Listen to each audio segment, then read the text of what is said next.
My parents never wanted me, but I left and started my own business, but my parents wanted to steal my money and sue me.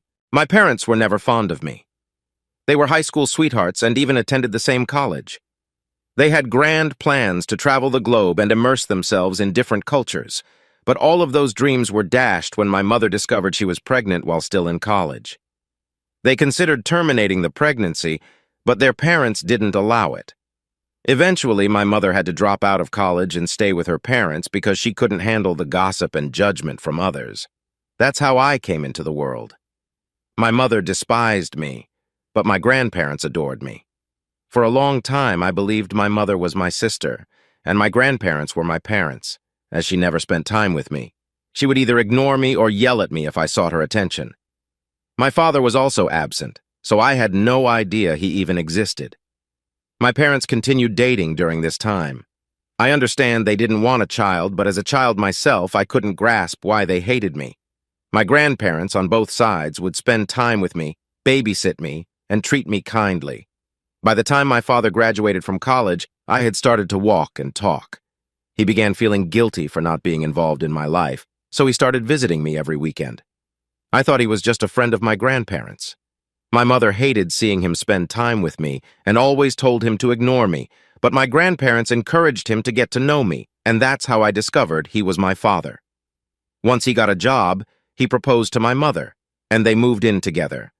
My father wanted me to move in with them so they could take care of me, but my mother was adamantly against it. My grandparents were aging and wanted my parents to take responsibility for their actions. Reluctantly, my parents took me in, and at the age of 5, I moved in with them. Saying I hated living with my parents would be an understatement. It was like the light in my life was replaced by darkness. My mother constantly reminded me to be grateful for staying with them and threatened to kick me out if I did something wrong.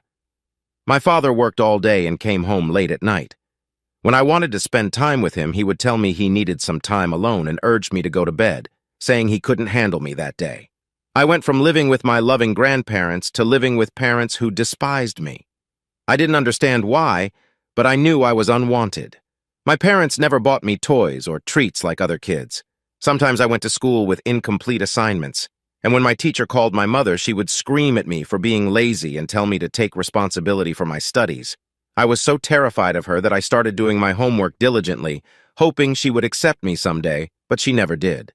My father didn't care about my daily activities or school performance and continued living in his own world. As I grew older, I began to understand how my parents truly felt about me. I noticed how differently my parents treated me compared to other kids. I watched as other parents dropped off their children, hugging, kissing, and smiling at them. I never experienced any of that. It was as if I lived with strangers. This made me question whether I was truly my parents' biological child. Whenever I visited my grandparents, I asked them, and they assured me that I was indeed my parents' child and explained that my parents just needed time to mature. Meanwhile, my mother never missed an opportunity to say hurtful things. She mocked my hair, glasses, and weight, and would say things like, if she had been in high school with me, she would have bullied me mercilessly. It was bizarre to hear such things from my own mother. I was allergic to milk, something my grandparents knew well, but my mother refused to accept it. One day, she forced me to drink milk, claiming I was faking my allergy to be cool and that kids in her time never had allergies. This resulted in a severe allergic reaction, and I ended up in the hospital. The incident shook her, especially when the police came to talk to her. After that, she learned her lesson and never gave me milk again. My dad also yelled at her and she cried. My grandparents rushed to the hospital to be with me, and there was a lot of discussion while I was recovering. After this incident, my parents' attitude towards me softened. My mother started waking me up for school and helping me get ready, and my dad would spend time with me in the evening and tuck me into bed. I don't know what changed, but they began treating me like a human being. It was strange but pleasant to see my mom asking about school, or my dad inviting me to watch football games with him. This is how I began to get to know my parents better. I think I was born with a lot of empathy because I didn't hold any resentment towards them. The three of us would sometimes go to the beach on weekends, which remains one of my favorite memories. I was no longer jealous of the kids in my class because my parents started to show me some love. When I turned 15, I discovered a talent for crocheting, a skill my grandmother, my mom's mother, had taught me. By this time, my grandfather had passed away, and my grandmother would crochet and sell her beautiful handmade creations at the local craft fair each year to earn a few $100s. The intricate patterns and vibrant colors she used fascinated me, and I eagerly absorbed every detail of her craft. As I spent more time honing my crocheting skills under her guidance, a deep passion for creating unique and personalized items blossomed within me. Inspired by my grandmother's entrepreneurial spirit, I decided to try selling my own crochet creations. With her encouragement, I set up a small booth at the same local craft fair where she showcased her work. The response was overwhelming, and I quickly realized that my passion could also be a source of income. Word spread about my talent, and soon I was taking custom orders from classmates, friends, and even people in the community. Each piece I crafted told a story, and customers were drawn to the idea of owning something handmade and unique. As my small business grew, so did my skills and creativity. I began experimenting with different yarn textures, colors, and patterns, pushing the boundaries of traditional crochet.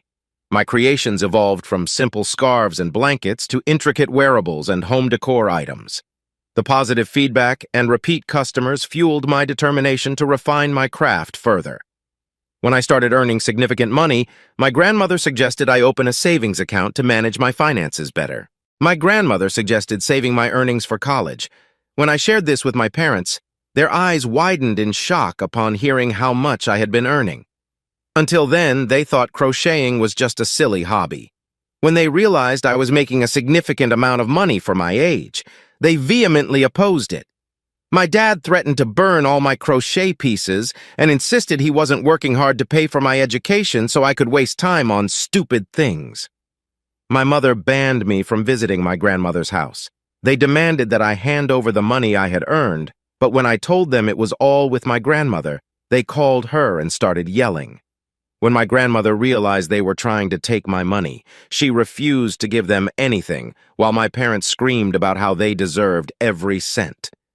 This made me realize my parents hadn't changed over the years. They were still as selfish and self-serving as ever. I couldn't give up my passion for crocheting, and I wasn't about to lose out on earning money that could potentially fund my college education.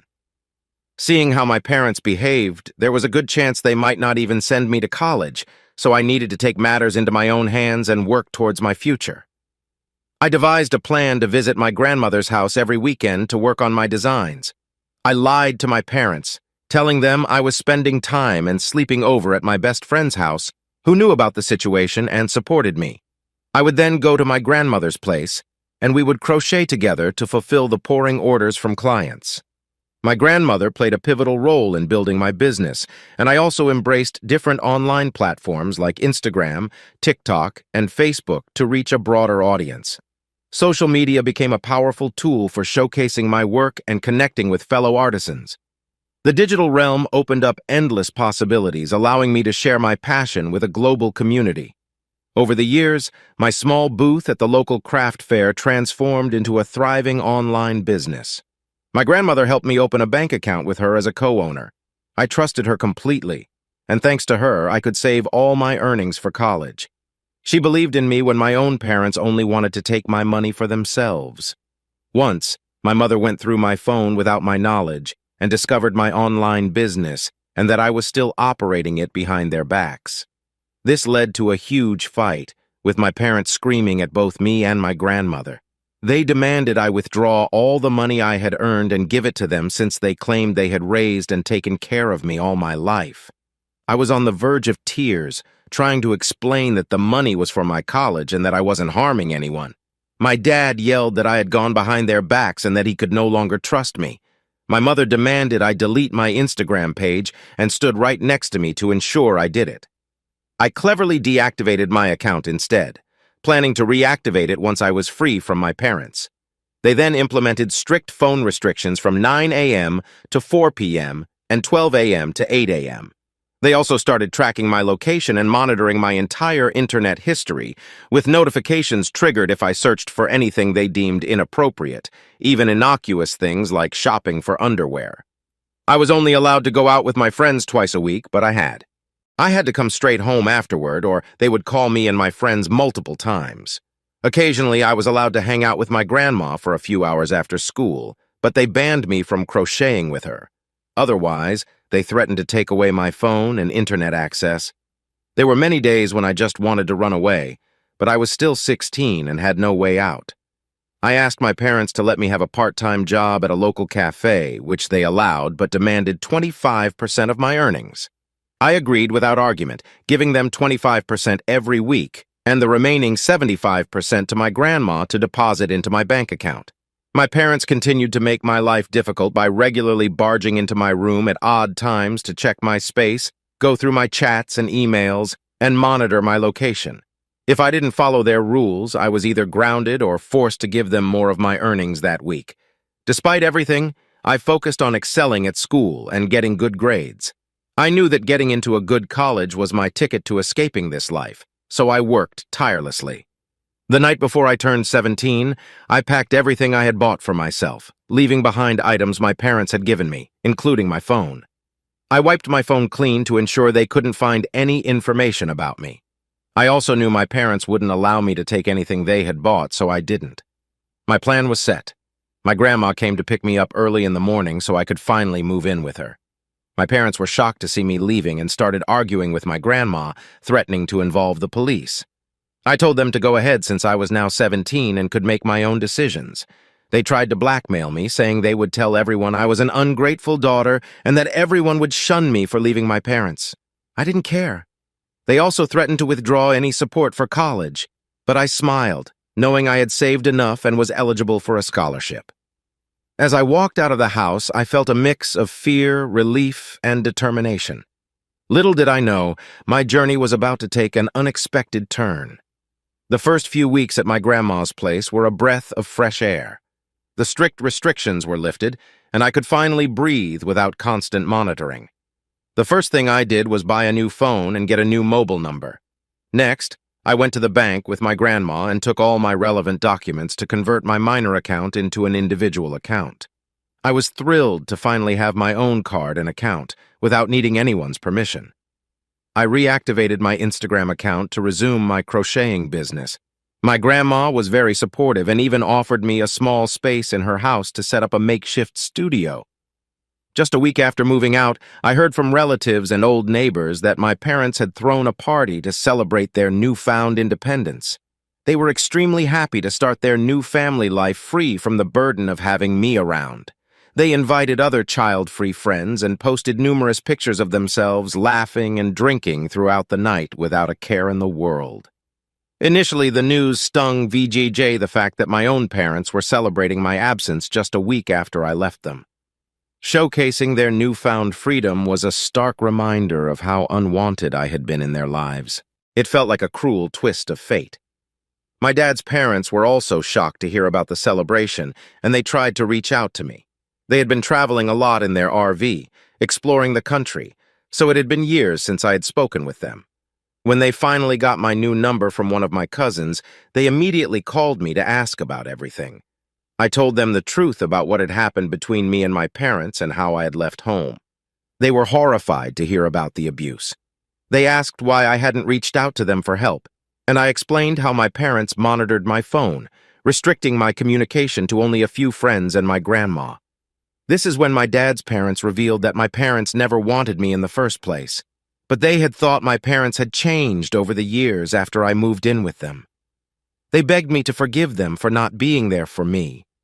They also spoke with my grandma, who told them about the various fights she had with my parents to protect me. After this, my dad's parents took it upon themselves to inform every family member about what my parents had put me through. Slowly, the news spread through my relatives and family friends, and everyone started calling me and offering their support. I was surprised to see how sympathetic everyone was to my plight. Some even offered me monetary help, but I refused, telling them about my crocheting business and how they could help by spreading the word so I could get more clients.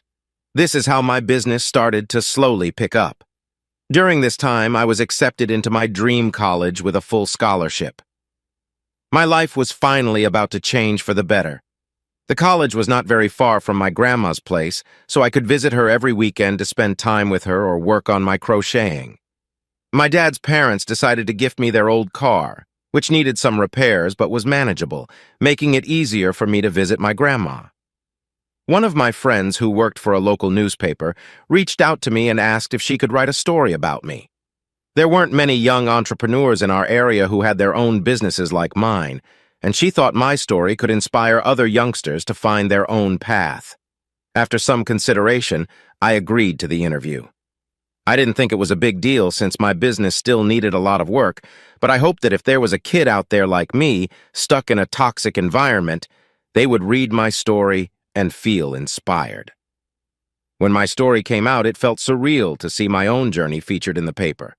It might have been a small achievement, but for the first time in a very long time, I felt proud of the hard work I had put into my business despite all the difficulties. My grandma was extremely proud of me, and other relatives and friends started reaching out to congratulate me on this success. This was a new feeling, as my parents had never supported or complimented me on my hard work growing up.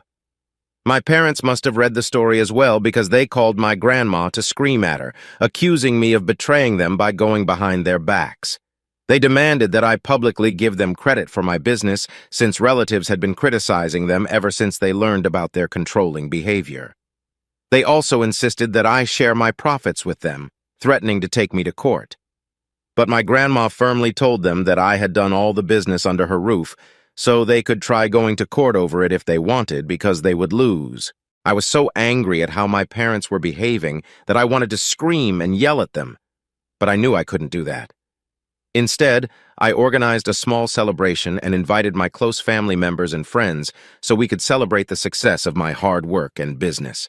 Since I was going away to college, I felt like I deserved one last hurrah with people who genuinely loved me. We had a great time throughout the night. Of course, word spread to my parents, and somehow they got hold of my new number. They started texting me about how I was just an ungrateful daughter and how they wished they never had me. My dad even sent a long text about how he had spent his life providing for me, yet here I was wasting my money by celebrating with others. Was I in the wrong for having a party to celebrate with my loved ones when my parents also had a celebration after I moved out? Update 1.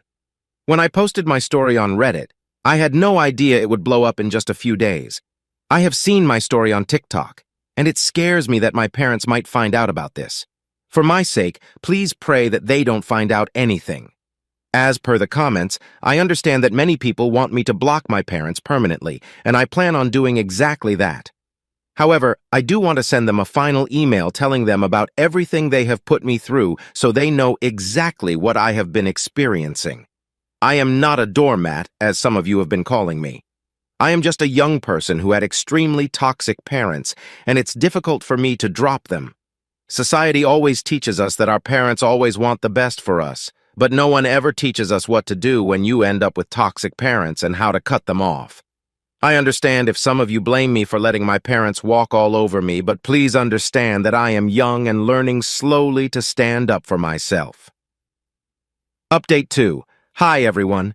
Thank you to those who have reached out to me with supportive messages and shared similar situations they have gone through.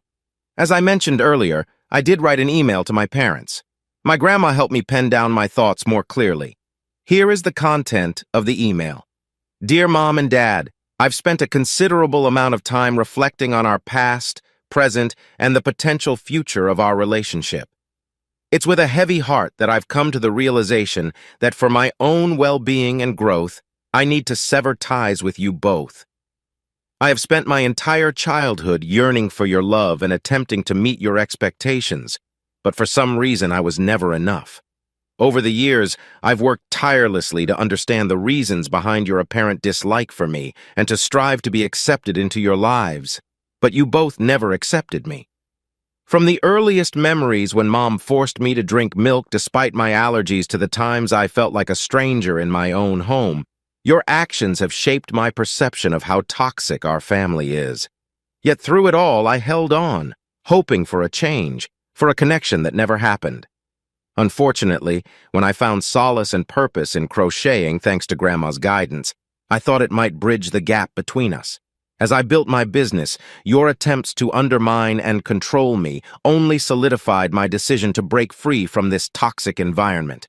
Your insistence on claiming a share of my hard-earned money, threatening legal action, and attempting to control my celebrations only further highlight how toxic you all are for me. I want you to understand that this decision is not an act of revenge or an attempt to hurt you. It's an expression of self-preservation, a step toward building a life that is free from toxicity and filled with the love and support that every child deserves. I harbor no ill will toward either of you, but I need to prioritize my mental and emotional well-being. Thank you both for pushing me to become independent and for underestimating the potential within me. I wish you both the best in your future endeavors and hope you find happiness without me. I request that you respect my decision to have no further contact. Let us part ways amicably. I won't lie, I had tears while writing this email to my parents. I know I should be strong and remember all the bad things they have done to me, but it's so hard to cut off your parents. As children, we are conditioned to love them, and it's difficult to break free from that mindset. After sending the email, I blocked them everywhere. In a few days, I will be heading off to college, and I'm a bit nervous about it. My grandma and my dad's parents are going to help me move into my new dormitory. I am excited about meeting new people and making new friends. To everyone asking, my crocheting business is doing well, and I won't quit it despite being in college. I love making unique designs, and this is my passion, so I will work hard to manage it alongside my studies. This is the only update I have for now. Update 3. Wow, it's been 6 months since my last update. I can't believe how much time has passed and how different my life is now.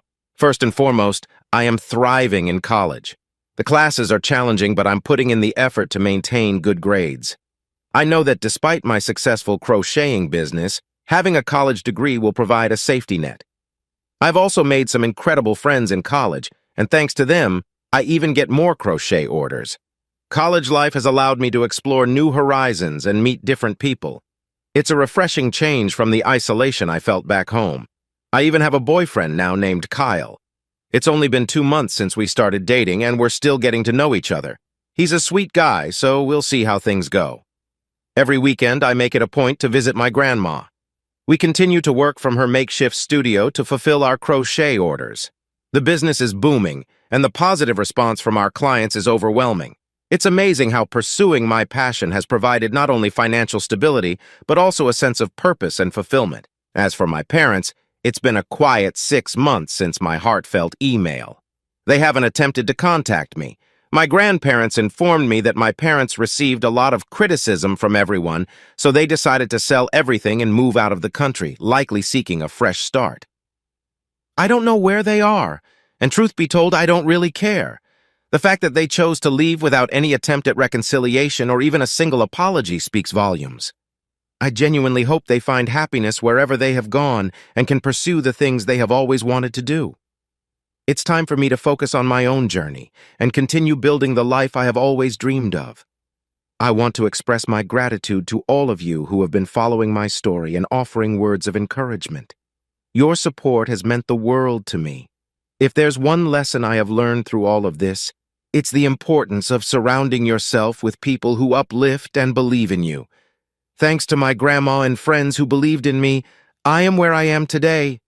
This will probably be my last update. Thank you, everyone.